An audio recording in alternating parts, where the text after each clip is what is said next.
नमस्कार, मैं हूं आपके साथ सिमरन कौर और इस समय आप देख रहे हैं आपका अपना सबसे पसंदीदा news channel India town news. आपके अपने केबल नेटवर्क और डिजिटल नेटवर्क के माध्यम से मिले प्यार और भरोसे के बाद अब हम आपकी टीवी स्क्रीन पर ताज़ा समाचारों का गुलदस्ता और नए नए कार्यक्रमों की श्रृंखला लगातार लेकर आते रहेंगे। तो चलिए शुरू करते हैं समाचारों का सिलसिला उन खबरों से जो बनी है इस वक्त की सुर्खियां। इंडिया टाउन न्यूज की खबर का हुआ असर, फाइनेंस कंपनी ने लौटाया मकान, लोन की किस्त न पटाने पर घर किया था सील, सदमे में बुजुर्ग की हुई थी मौत। इंडिया टाउन न्यूज की खबर पर कलेक्टर ने लिया एक्शन। कलेक्टर की नेक पहल, एक ही झटके में अनाथ बच्चों को बनाया लखपति, माँ बाप की मौत के बाद चाचा ने हड़पी थी संपत्ति, खुदगर्ज रिश्तेदारों को सिखाया सबक। जिले भर में नर्मदा जयंती की धूम, देवी नर्मदे के स्वर से गूंज उठा पूरा क्षेत्र, चढ़ाई गई 1100 फीट की चुनरी, दिन भर होंगे विभिन्न धार्मिक कार्यक्रम। अब खबरें विस्तार से। मध्य प्रदेश और छत्तीसगढ़ के सबसे ज्यादा पसंदीदा न्यूज चैनल अपने सामाजिक दायित्वों के निर्वहन पर एक बार फिर खरा उतरा। हमारे चैनल ने मध्य प्रदेश के एक गरीब परिवार को इंसाफ दिलाने में बड़ी भूमिका निभाई है। इंडिया टाउन न्यूज की खबर पर संज्ञान लेते हुए मंदसौर के कलेक्टर ने गरीब को उसका मकान फाइनेंस कंपनी से वापस दिलवा दिया। मध्य प्रदेश के मंदसौर जिले के नाहरगढ़ थाना अंतर्गत भैयाखेड़ी ग्राम निवासी गोविंदा दास के मेंटर होम लोन कंपनी से 3 लाख रुपए का लोन लिया था। कोरोना काल में परेशानी के चलते गोविंदा दास कुछ किश्तें अदा नहीं कर पाए। किश्तें जमा ना होने पर फाइनेंस कंपनी ने 12 लाख रुपए बकाया बताते हुए गोविंदा दास के मकान को सील कर अपने कब्जे में ले लिया था। मकान की सीलिंग के दौरान फाइनेंस कंपनी के कर्मियों ने सारा सामान तो घर के बाहर किया ही था, गोविंदा के बुजुर्ग और बीमार पिता को पलंग समेत उठाकर गली में डाल दिया था, जिससे गोविंदा दास के पिता को सदमा पहुंचा और कुछ दिनों बाद उनकी मृत्यु हो गई। 3 लाख का लोन लिया था मैंने इस मेंटोर कंपनी से। 70,000 की मैंने किस्त भर चुका हूँ और बाकी बैंक वालों ने मेरे घर पर ताला लगवा दिया और प्रशासन की तरफ से वो ताला खुलवाया गया और मुझे घर में रहने की जगह भी दी है। बैंक वालों ने जो काम करना था मेरे साथ कर लिया है और शासन मेरे को पूरी मदद दे रही है और मैं उस शासन का शुक्रगुजार भी हूँ जिसने मुझे रहने के लिए जगह भी दी, ताले भी खुलवाए हैं। इंडिया टाउन न्यूज ने इस घटनाक्रम के बारे में प्रमुखता से खबर को प्रसारित की थी। मंदसौर जिला कलेक्टर ने इंडिया टाउन न्यूज की खबर पर तुरंत संज्ञान लिया और उन्होंने फाइनेंस कंपनी को कड़ी हिदायत दी। कलेक्टर के निर्देश पर फाइनेंस ने मकान की चाबी लौटा दी। जिला प्रशासन की ओर से नायब तहसीलदार ने मकान का ताला खुलवाकर गोविंदा दास और उसके परिवार को मकान में फिर से शिफ्ट कर दिया गया।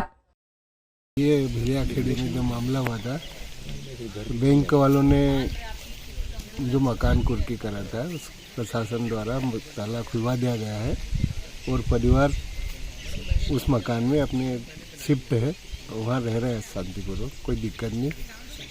और इनकी शासन मदद कर रहा है, इनको लाडली बहना योजना को लाभ भी मिल रहा है, इनको विकलांग पेंशन मिल रही और PM-CM किसान का लाभ भी दिया जा रहा है। और भी आने वाले समय में जो भी इनसे सहयोग, इनका जो सहयोग होगा प्रशासन करेगा। इंडिया टाउन न्यूज के लिए मंदसौर से ललित शंकर धाकड़ की रिपोर्ट। इंदौर नगर निगम के नए सभागृह में निगम का सम्मेलन आयोजित किया गया। सम्मेलन में पूर्व लोकसभा स्पीकर सुमित्रा महाजन भी शामिल हुई। सम्मेलन में उस समय अप्रिय स्थिति बन गई जब कांग्रेस के निगम प्रतिपक्ष नेता चिंटू चौकसे ने नए निगम परिषद सभागृह का नाम सुमित्रा ताई महाजन के नाम से बदलकर अटल सदन करने पर आपत्ति जताई। इस पर सुमित्रा महाजन ने चिंटू चौकसे और कांग्रेस को जवाब देते हुए कहा कि मैं अभी जिंदा हूं। इंदौर शहर के विकास को लेकर आयोजित सम्मेलन में सुमित्रा ताई ने इंदौर की खराब सड़कों को लेकर बात रखी और कहा कि उन्हें लगता है कि उनकी बातें महापौर तक पहुंच गई है। सड़कों को लेकर उन्होंने चर्चा के लिए महापौर को घर पर भी आमंत्रित किया। सुमित्रा महाजन ने कहा कि अब वे उस भूमिका में है कि चाहे पक्ष हो या विपक्ष, उनके लिए सभी समान है। अनुभव भी साझा किया और थोड़ा सा बताएं अभी कैसा होना, क्योंकि अब इंदौर नगर निगम कोई ऐसी छोटी चीज नहीं रही है। ये मैंने कहा अब बहुत पूरे नगर का विस्तार हो रहा है, उसमें कई सारी चीजें अब नगर निगम के अख्तियारी में आ रही, अख्तियारी में बोलते हैं ना, आ रही है। सुमित्रा महाजन ने निगम समिति की बैठक में अपने अनुभव साझा करते हुए कहा कि इंदौर नगर निगम छोटा स्थान नहीं रहा। नगर अब काफी विस्तार कर चुका है और इसमें कई सारी चीजें शामिल हो गई है, इसलिए पार्षदों का विजन भी बड़ा होना चाहिए। सुमित्रा महाजन ने कहा कि उन्हें विश्वास है कि सभी पार्षद और महापौर मिलकर अच्छा सदन चलाएंगे। तो इसलिए पार्षदों का भी विजन बड़ा होना चाहिए, अभ्यास होना चाहिए, ये सब बातें बताइए और मुझे लगता है वही ठीक थी, वो बताइए। बाकी तो कोई बहुत बड़ी बातें लोकसभा की या इसकी बताने की आवश्यकता नहीं थी। नए सदन के नामकरण के सवाल पर सुमित्रा महाजन ने कहा कि नाम का भी काफी प्रभाव होता है। अटल सदन इसका नाम रखा है तो इसका भी प्रभाव होगा। निगम सम्मेलन बैठकों में कई मुद्दों बातों पर हंगामों को लेकर सुमित्रा महाजन ने कहा कि छोटे मोटे हंगामे परिसर में होते रहने चाहिए, उससे लोगों की ऊर्जा बाहर आती है, लेकिन बाद में शांति से किसी भी प्रस्ताव पर चर्चा करनी चाहिए। नाम का भी प्रभाव होता है ना। अटल सदन रखा है तो हो सकता है उसका भी एक प्रभाव तो आएगा, ऐसा मैं मानती हूँ, तो अच्छा चले सदन। इंडिया टाउन न्यूज के लिए इंदौर से वी देवाशीष की रिपोर्ट। इंदौर नगर निगम को आर्थिक रूप से मजबूत बनाने के लिए अब रेवेन्यू कलेक्शन पर जोर दिया जाएगा। नगर निगम में गुरुवार को हुए सम्मेलन में सांसद शंकर लालवानी भी शामिल हुए। सांसद ने इंदौर के विकास का खाका रखा। सम्मेलन में सांसद शंकर लालवानी ने शहर के विकास कार्यों के लिए दी जाने वाली राशि के बारे में बताया कि हाल ही में प्रदेश सरकार ने 50 करोड़ मंजूर किए हैं। उन्होंने कहा कि महापौर के नेतृत्व में नगर निगम रेवेन्यू कलेक्शन को बढ़ाने का काम कर रहा है।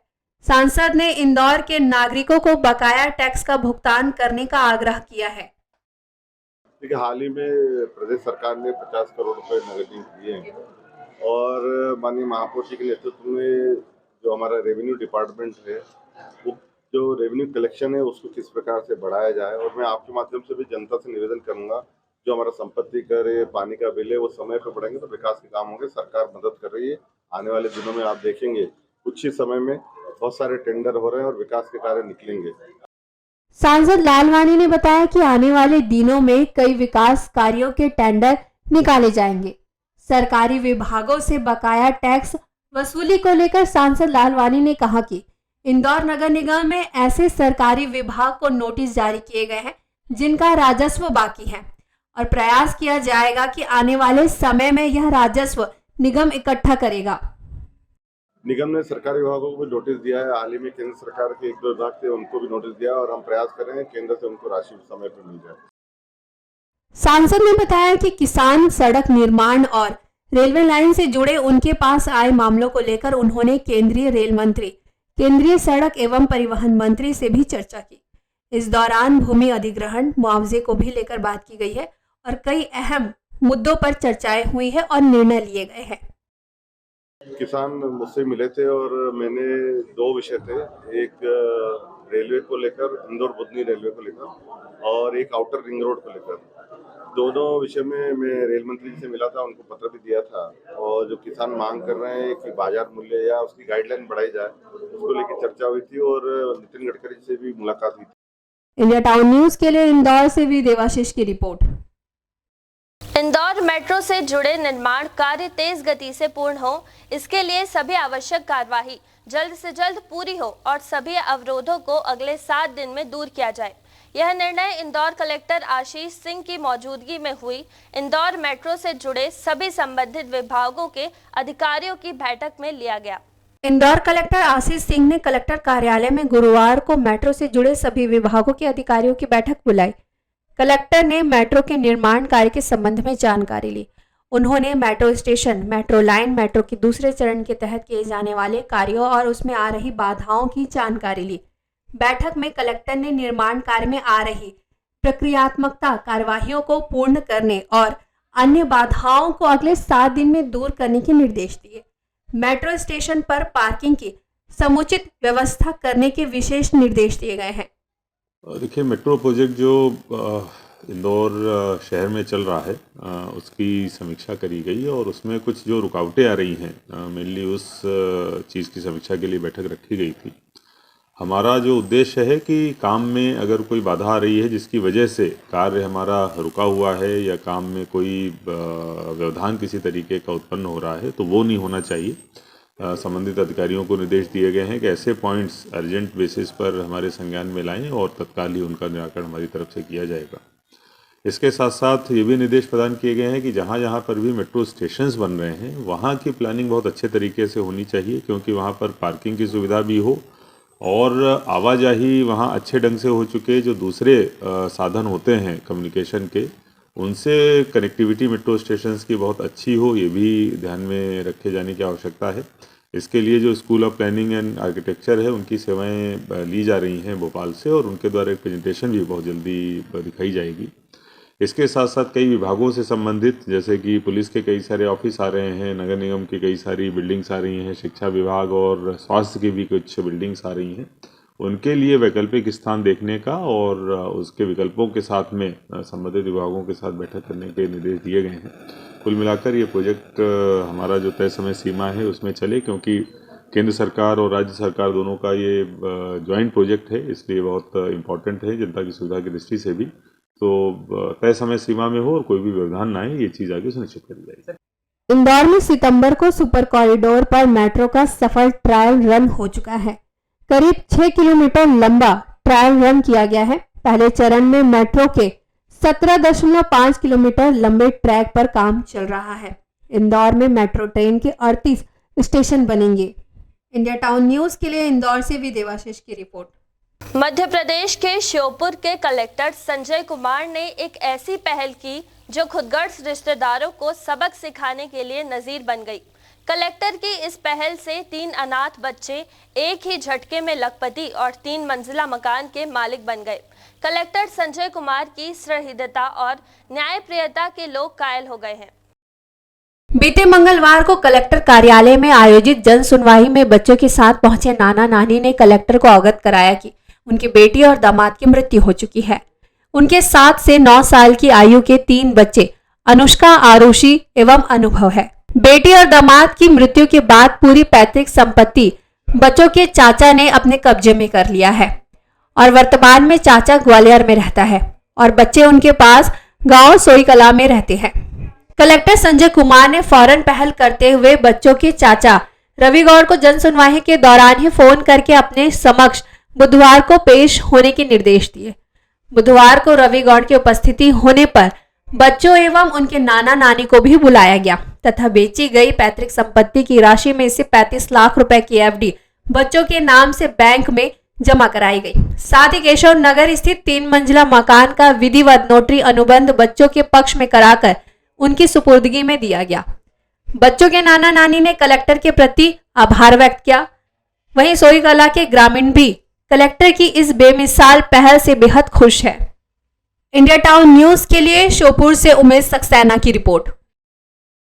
वक्त हो चुका है एक छोटे से ब्रेक का। आप बने रहिए इंडिया टाउन न्यूज के साथ। किसने रची साजिश, कौन हुआ शिकार, अदावत से अपराध तक का लेखा जोखा, कैसे खेला गया जुर्म का घिनौना खेल। अपराध की दुनिया और अपराधियों के पैकरों से आपको करने बाखबर।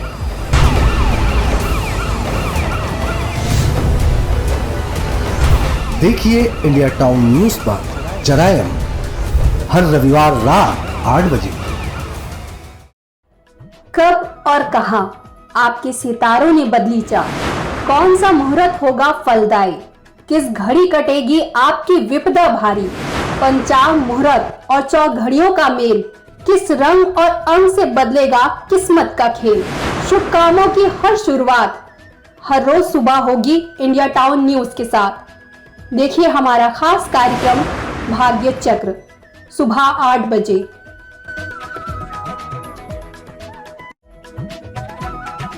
भागम भाग भरी जिंदगी में बढ़ता तनाव, जब बढ़ने लगे थका कर चूर कर देने वाली चिंताएं, समय से पहले बुढ़ापा लेकर आता स्ट्रेस, जब मानसिक तनाव से नहीं मिल पा रहा रिलैक्स, बीमारियों, थकान और टेंशन का जब ना मिले उपाय, तो करें योग और रहें निरोग। इंडिया टाउन न्यूज के साथ योग से रहें निरोग, हर सुबह ठीक 8 बजे।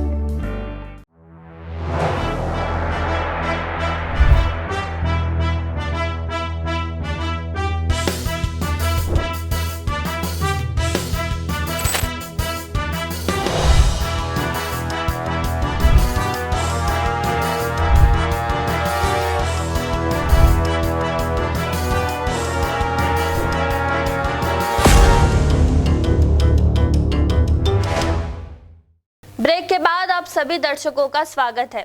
नर्मदा जन्मोत्सव की धूम आज चारों ओर है। नरसिंहपुर जिले के तेंदुखेड़ा नगर से नर्मदा चुनरी यात्रा निकाली गई। लगातार 10 वर्षों से निकाली जा रही इस चुनरी यात्रा में हजारों नर्मदा भक्त शामिल हुए। 20 किलोमीटर की इस पैदल यात्रा में बड़ी संख्या में महिला, पुरुष, युवा और बुजुर्ग ढोल मंजीरे डीजे की धुन पर नाचते गाते नर्मदा नदी के काकरा घाट पर पहुंचे, जहां पर मां नर्मदा की पूजा अर्चना कर नर्मदा भक्तों के द्वारा मां नर्मदा को चुनरी चढ़ाई गई। वहीं यात्रा में कई आकर्षक चलित झांकियों का जनता ने भी लुत्फ उठाया। वहीं जगह जगह मां नर्मदा भक्तों के द्वारा विशाल भंडारे का भी आयोजन किया गया। इंडिया टाउन न्यूज के लिए नरसिंहपुर से दिनेश विश्वकर्मा की रिपोर्ट। सीहोर जिले के आष्टा के बुधवारा क्षेत्र में बदमाशों ने घर में घुसकर महिला को चाकू मार दिया। महिला को गंभीर हालत में अस्पताल में भर्ती कराया गया। पुलिस जांच में जुटी है। वारदात के समय महिला घर पर अकेली थी। उसी बीच 4 बदमाश आए और 2 बदमाश घर के अंदर घुस गए और 2 बाहर पहरेदारी कर रहे थे। घर के अंदर घुसे बदमाशों ने महिला को चाकू मार दिया। एक वार से महिला के पेट में और दूसरे हाथ पर। शोर मचाने पर बदमाश भाग गए। घायल महिला को जिला अस्पताल में भर्ती कराया गया। एसडीओपी आकाश अमलकर, टीआई पुष्पेंद्र सिंह राठौर मौके पर पहुंचा और जांच शुरू कर दी। पुलिस और परिजन आसपास के सीसीटीवी कैमरे खंगाल रहे हैं। घर में फिलहाल किसी सामान की चोरी होने की जानकारी नहीं मिली है, इसलिए पुलिस इसे बदले की भावना में किए गए हमले की तरह ले रही है। 1 माह पहले महिला के घर के बाहर खड़ी बाइक को कुछ बदमाशों ने जला दिया था। पुलिस उस केस के साथ भी हमले को जोड़कर जांच कर रही है। महिला को बताया गया था कि चाकू से वार किया गया है। सपना करके वही महिला थी, उसको बुधारे से लेके आए थे। 35 साल की उम्र थी। उनको पेट में बाईं तरफ और बाएं हाथ पर चाकू की चोट के निशान है।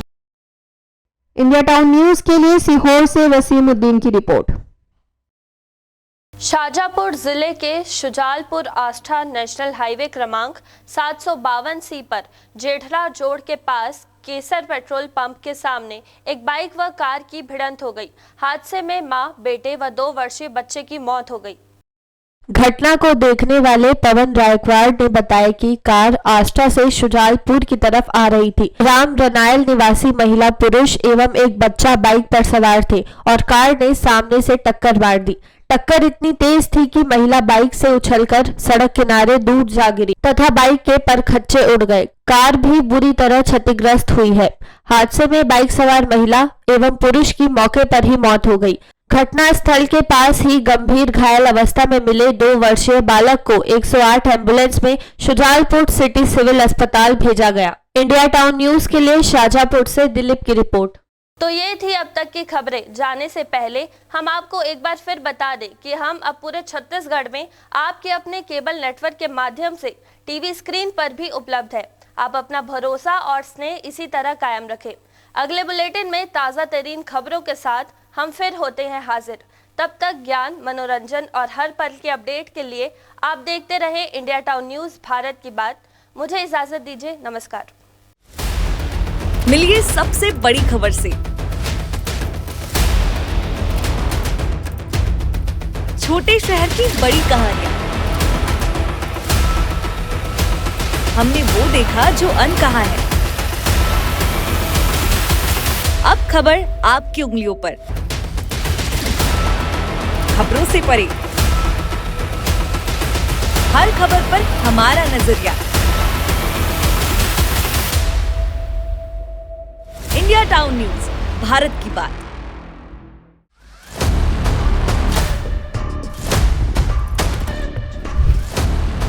राजनीति की शतरंज, किसकी शह किसकी मार, कहां प्यादा बना वजीर,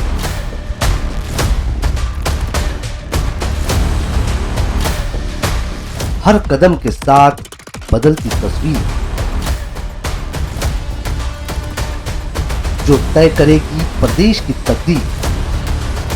देखिए राजनीति के हर देखे अनदेखे पहलू पर खास कार्यक्रम टाउन पॉलिटिक्स। देखिए इंडिया टाउन न्यूज पर रात 8 बजे।